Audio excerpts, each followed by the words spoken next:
How's it going, everybody?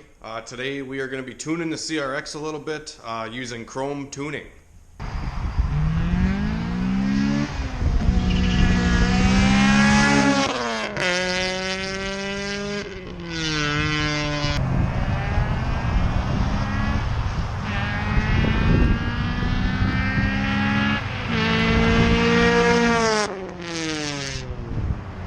So as you know, the CRX is now running great.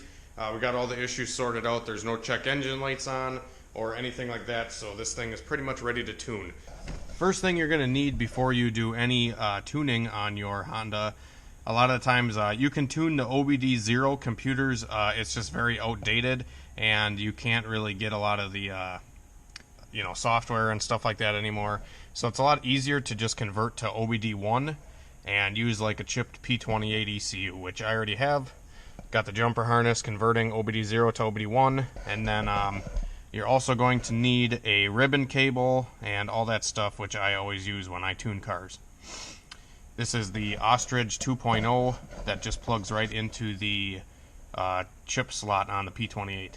Now you can do all this with just a regular chip burner too, like the Motes Burn 2 chip burner. You just can't real-time tune and tune on the fly as you're driving. We got Crome tuning open. This is the map that I got on the car currently, and the car is actually having an issue where it's actually going lean when it's cold, and then it gets richer as the car warms up. So it's like it doesn't have enough fuel when it's cold, and then it has enough fuel when it's warmed up, if that makes sense. So what we're going to start by doing is going into the advanced tables here under tools, and we're going to go to the coolant temp fuel compensation here and see what we got going on. A lot of the times I like to just put these all at 1.0 after like 130 degrees. In my experience, the engine really doesn't need much more fuel added or taken away after around 150 degrees. So I'm just going to make all these 1.0, just like that. Just type in 1 on all these cells. Like the auto tranny and shit like that, it doesn't, you don't need to do any of that. But I just, for the purpose of this video, and make it easier, just to kind of show you what tables that you should change. So pretty much 133 and over. We're going to go to the intake air temperature sensor, and this is also a compensation table. So whatever you're going to do, like on the main fuel table here, I'll get out of this. Whatever you're going to do on the main fuel table here is going to be multiplied by the tables that I just showed you. So like intake air temperature, if the intake air temperature is 41 degrees, it's going to add 6% of fuel at 41 degrees. At 78 degrees, it's going to add nothing. It's going to be exactly what the fuel map is. And then at 155 or 151 here, it's going to be taking away 6%. So just for the purpose of this video, to make tuning a little bit easier, like I said, I'm going to be making these 1.0. So I'm just going to make them 1.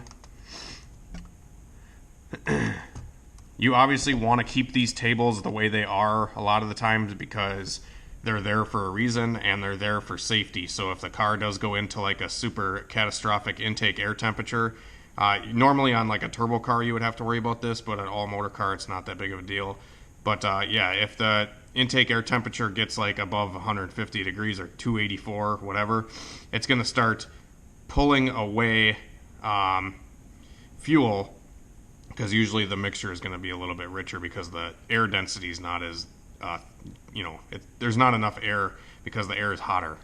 The colder the air, usually the more lean the engine's going to run, if that makes sense. There's like a fuel idle table here, which I'm not going to mess with because it's just idle. The post fuel is going to be like the amount of, this is a lot of times this is for cranking, like post fuel and crank fuel compensation here. That's like for, if the car has got a huge injector and, it's hard starting. Otherwise, all these other ones I usually leave alone. I don't even touch them. So we're just going to save all that. And now we should be good to go to tune our main fuel table. Like I say, this is just the, this is just the way I do it. A lot of tuners tune a lot different. This is just the way I do it. Next, I'm going to show you the fuel map and kind of how to read it and stuff like that. Okay, so your fuel map here is going to consist of 2 rows. So the left side here going down is going to be RPM. So as you can see, 500 RPM all the way up to 8,000. And then going left to right here is going to be the load. So Hondas are pretty easy. If you have a boost gauge, you can pretty much tune this by just watching the boost gauge and watching your wideband. The left side of the table is going to be max vacuum or like idle. So I would say like anywhere like in the 26 to 17 range. Pretty much all these columns are going to be like, you know, idle and barely touching the throttle. Once you start getting over into this region right here, this is going to be around quarter throttle to half throttle maybe. I would say those 4 columns are going to be like quarter to half throttle, anywhere in here. And then once you get over to the far right, this is going to be like wide open throttle. Because obviously when the engine, when you apply throttle, you take away vacuum. So the farther over the table goes, the pretty much the more you're getting into the throttle. Now you also want to watch for like things on the table here. So like you can see this number right here is 448, and then the one to the right of it is 415. Which is not good. You want to be able to scale your fuel map so that the numbers are increasing as you apply throttle, because obviously when you give it more throttle, you need more fuel to go along with it. This section right here isn't going to matter because you're not going to floor it, and it's not going to see 0 vacuum at 1,000 RPM, but this is just to show you guys a demonstration. You can easily fix that by like highlighting the whole table here and hitting the smooth button. So there's a smooth selection down here. You can smooth that out, and now you can see that 415 number, whatever, the numbers are going higher as it goes to the right of the table, which is what you want. Now, another thing to note is the higher the numbers go down, you usually always want the numbers to be increasing as well, because obviously the more engine RPM you have, the more fuel you're going to need. Now that is not always the case. Sometimes engines actually like to get fuel taken away in the higher RPM regions. Some engines don't. It's really all dependent on the engine and what it likes. So every engine is different, and tuning can be completely different for every engine. But for the most part, Hondas usually start cutting fuel off. I usually start cutting fuel off at like $7 grand and start tapering it off. So like these tables right here might start decreasing from 644. It might go down to like 640, 640, and just start to level the fuel back down instead of increasing it as you go up. Hopefully I'm not over your heads on a lot of this stuff. I'm trying to dumb it down a little bit and just kind of show basics of what I do and what I'm doing when I'm tuning with Crome. There have been countless cars that I have tuned, and really the only thing that the customer wanted was launch control on their tune. So a lot of times if they have a chip P28 and it doesn't have launch control, I'll show you that here next. So if you want to add launch control to any of the Honda Crome tuned cars, you have to open up Crome here, and like this is the options menu. So here's the tables, and then here's the options menu. So you're going to have like your rev limiter here and your target idle, the idle error motor compensator. So like if your idle is sticking or whatever, you can play with this back and forth to get the idle to be steady and be happy. There's also a table here for VTEC, so you can change the engagement point of the VTEC crossover. I usually put them at like 5200. That's like a good spot for a lot of the cars I do.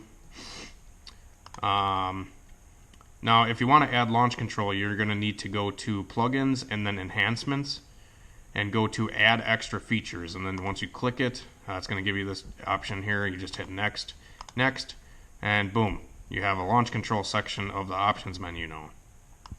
So launch control, we can set that sucker at like 4500.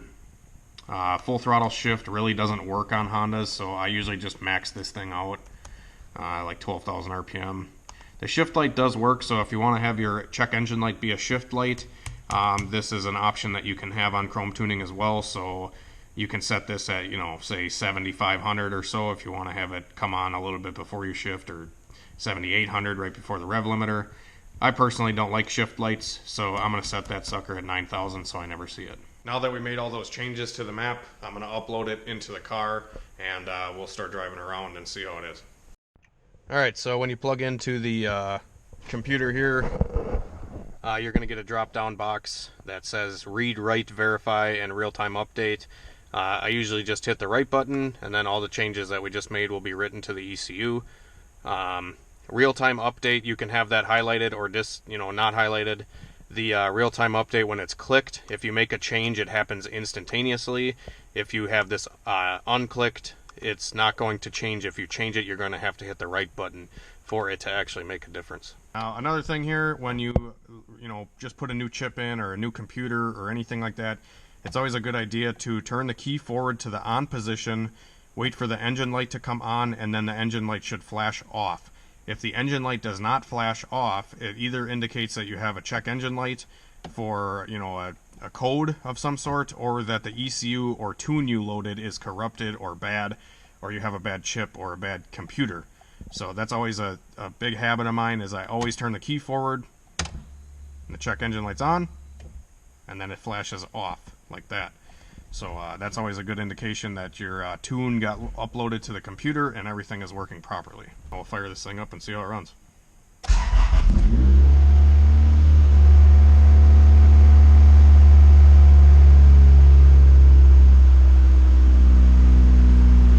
You can see the idle, like I said in the last video, it's gonna stick.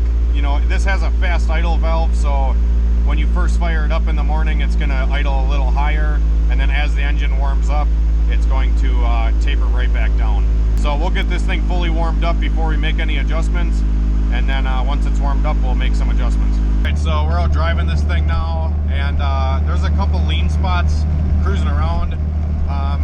Sometimes on Hondas, I actually tune them for like a 16:0 air-fuel ratio when I'm just like cruising down the road, because you get better fuel mileage that way, and it doesn't actually hurt the engine because there's no real load on it. So just cruising around here, the air fuel is like 15.4, 15.3, and if I go to third gear,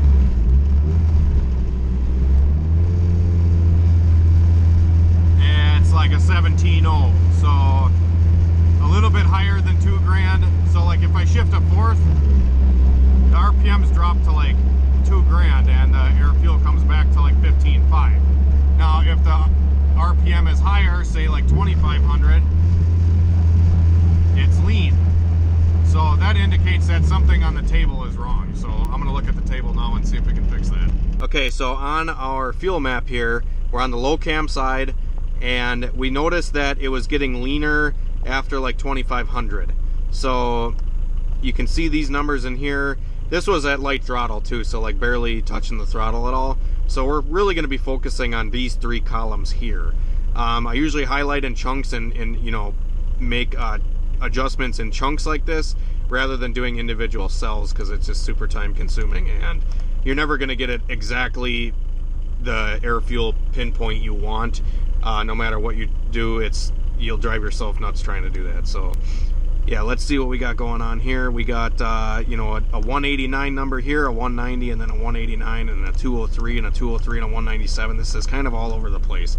So what I'm going to do is I'm actually just going to take this whole chunk here, and I'm going to interpolate and smooth. So we just smoothed all that out in that region, and we're going to write that to the computer and then try it again.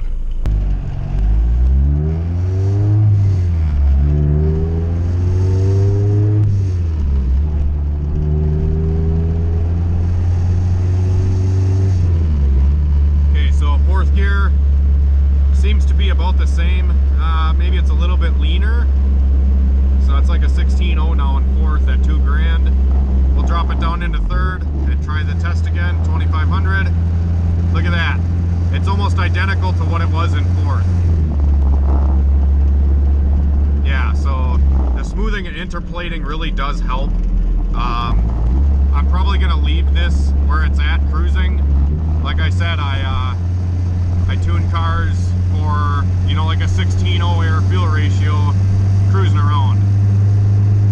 At least Honda motors, because Honda motors can lean burn and they don't misfire. If you're getting misfires at like a 16.0 air fuel ratio, you should add some fuel in. But this Hondas usually don't care if it's a 16.0 cruising around. They burn it like a boss. Honda boy don't care about that air fuel mixture. Unless you're wide open, then you blow shit up. So now I'll get into the throttle a little bit in third gear, like, I don't know, quarter throttle. Which, that all looks perfect. Usually, like, 0 to quarter throttle, I like to, you know, see right around 14.7, 15.0, that's fine. Half throttle, I usually like to see 14.0 to 13.5, so we'll try that, half throttle. Okay, and we're lean, half throttle, so we're gonna have to add some fuel in there. Alright, so we got half throttle kind of sorted out. She goes to like 12.5 now, which is a little rich, but that's alright. This motor is still pretty new. Alright, so now I'm going to do a wide open throttle pull. I'm going to do third gear and have you guys watch the wideband and see what happens.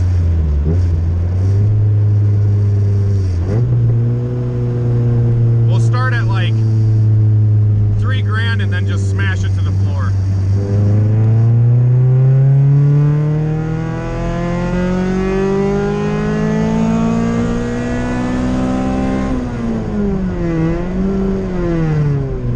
It's dark in here, and like I said, I was going to do this during the daytime, but didn't really have a whole lot of time today, but I'm still wanting to put a video out for you guys. As you can see there, that the air fuel mixture was actually getting richer after like 7,000 or 7,500. It started dipping into the 11s. For the most part there, it was around a 12.5 to 13. You know, it was in the 12s, which is what I'm looking for. Anything in the 12s is, you know, makes me happy on this car. So yeah, the wide open stuff looks actually pretty decent. I'm just going to adjust the fuel after like 7,000 RPM, and I'm gonna just trickle like 5% out of it and see if it cleans up at all. Okay, so it was on the VTEC side that we were having the issue of it going rich. So I'm gonna take this section here, and we're gonna take 5% out of it. I'm going to take 7% out of it. I think that'll be good right there. And then I'm going to go down here and take out another like 2%.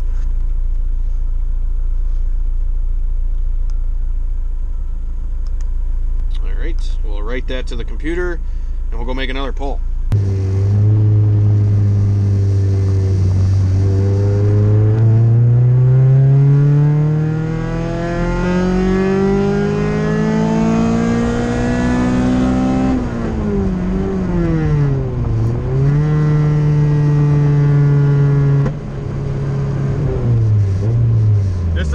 Pretty gnarly snap, crackle, pops going on when I lift off the gas. That's pretty sweet. But anyways, so as you can see during that pull, it starts off like 13.5, 13.0, which is what I like. Usually when you run them a little bit leaner, you know, just starting out in the pull, it helps, you know, make torque and get the engine spooled up a little quicker.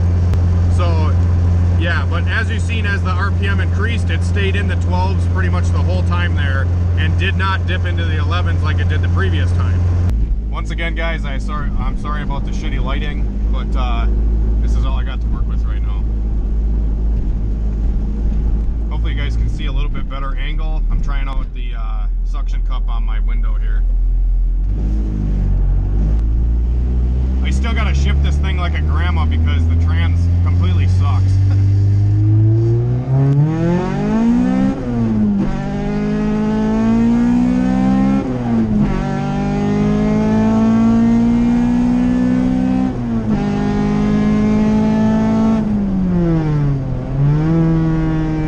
This thing's a lot of fun. The trans makes a shitload of noise, like the input bearing or something is bad on it. So I'm gonna have to fix this trans pretty soon, I think. Next, I'm actually gonna put the camera on the back bumper so you guys can hear all the blah and the VTEC, bro.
guys, that's going to wrap it up for this video. Hopefully you enjoyed the pulls and the little bit of tuning knowledge that I gave you guys.